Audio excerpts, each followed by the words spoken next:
بسم اللہ الرحمن الرحیم۔ السلام علیکم۔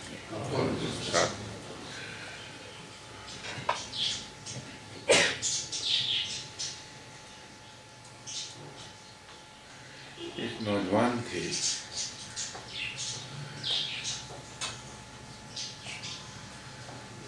ویسٹ سے ان کا تعلق تھا۔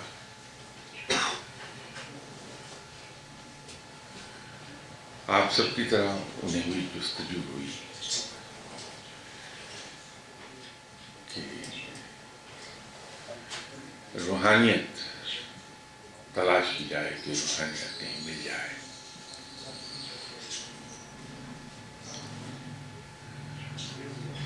وہ دنیا بھر میں گھومتے رہے، مختلف مذاہب کے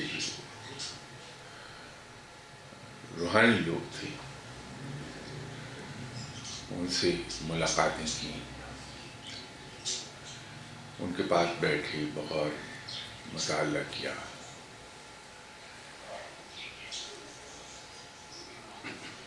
اور رفتہ رفتہ وہ بر صغیر میں آ گئے، انڈین سب کانٹیننٹ، اور یہاں آ کر مختلف لوگوں سے ملنے لگے۔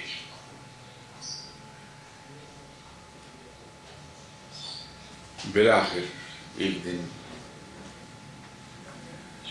وہ ایک ایسے شخص کے پاس چلے گئے جو واقعی صاحب علم اور صاحب نظر تھے، وہاں پہنچ گئے۔ تو جو ان کا دستور تھا کہ رہ کے بغور مطالعہ کرتے تھے کہ یہاں کیا ہو رہا ہے، ان کے طور طریقے کیا ہیں۔ تو جب وہاں 10-15 دن وہ سال رہے تو انہیں اندازہ ہوا کہ یہاں سچائی موجود ہے۔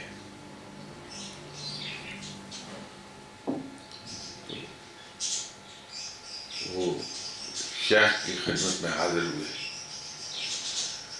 اور ان سے عرض کی کہ میں یہاں آپ کی خانقاہ میں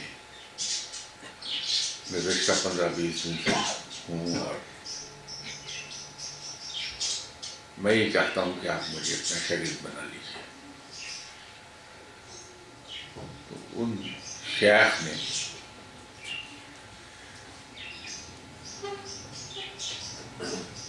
ان سے یہ پوچھا کہ میاں تم یہاں میرے پاس کیوں شاگرد ہونا چاہتے ہو؟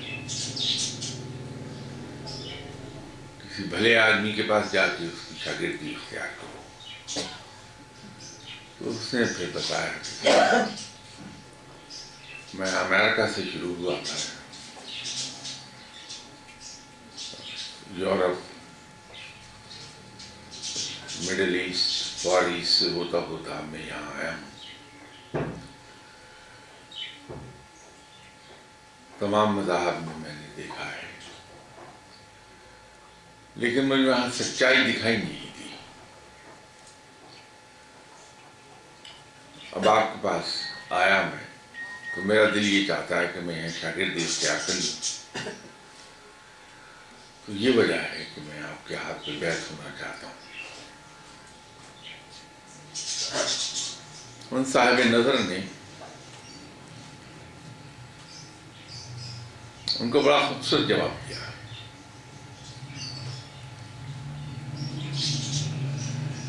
میں نے کہا کہ تمہیں سچائی اور بھی بہت سی جگہوں پر مل جاتی ہے، اگر تم بغور مطالعہ نہ کر رہے ہو،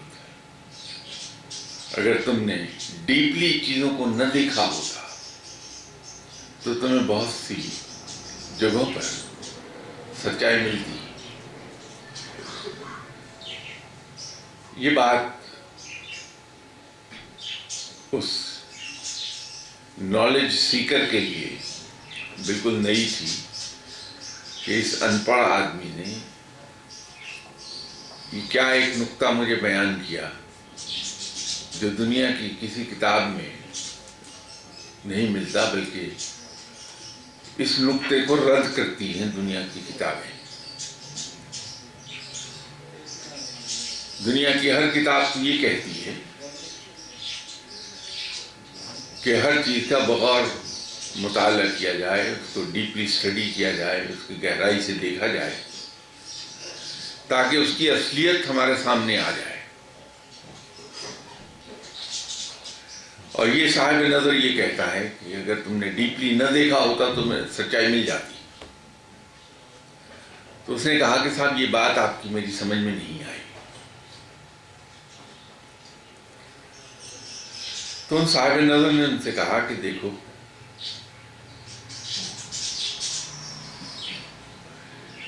جب ہم چیزوں کو گہری نظر سے دیکھتے ہیں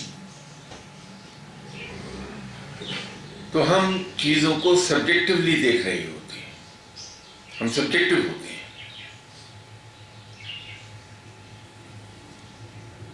ہم ہر چیز کو دیکھ کر ایک خاص نتیجے پر پہنچنا چاہتے ہیں. وہ نتیجہ ہمارا سبجیکٹ ہوتا ہے. تو جب ہم چیزوں کو سبجیکٹولی دیکھیں گے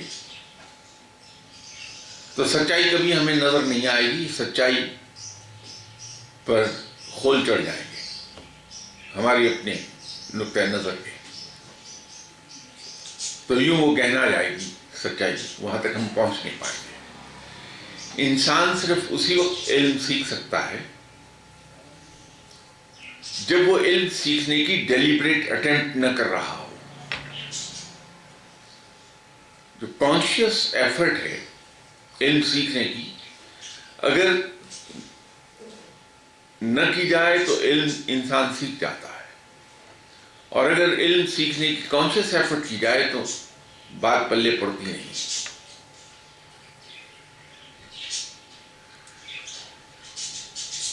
بات یہ ہے کہ ہم دنیا میں آتے ہیں، جو چیز ہم سنتے ہیں ہم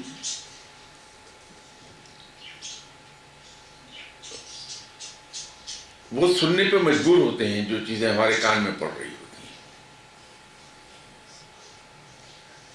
ہیں. جس طرف ہماری آنکھیں گھومتی ہیں ہم وہ چیزیں دیکھنے پہ مجبور ہوتے ہیں کہ ہماری آنکھ ہمیں دکھاتی ہے.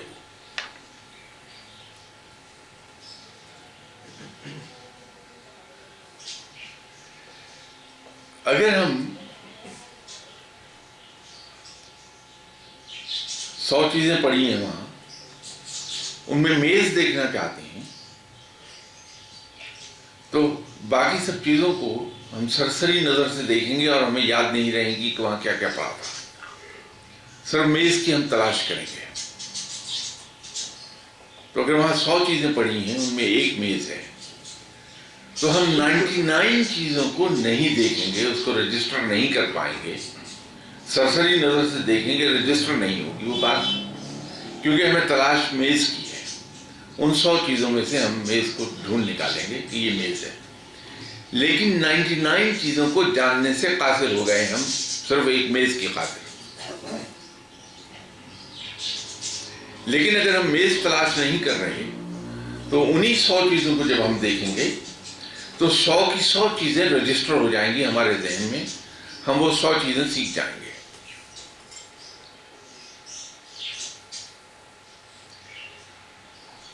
ہم بازار میں جاتے ہیں، وہاں اللہ کی مخلوق ہے. ہم خوبصورت چہروں کو بھی دیکھتے ہیں، قابل قبول چہروں کو بھی دیکھتے ہیں، اور ایسے چہروں کو بھی دیکھتے ہیں جو زیادہ خوبصورت نہیں ہیں. ہم فیئر کمپلیکشن لوگوں کو بھی دیکھتے ہیں، ویٹش کمپلیکشن کے لوگوں کو بھی دیکھتے ہیں، ڈارک ویٹش، گہرے سامنے، ہم سب کو دیکھتے ہیں.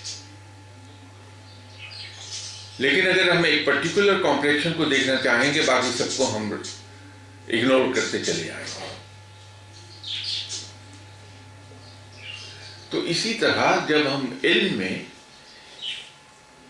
کسی ایک خاص پہلو سے چیزوں کو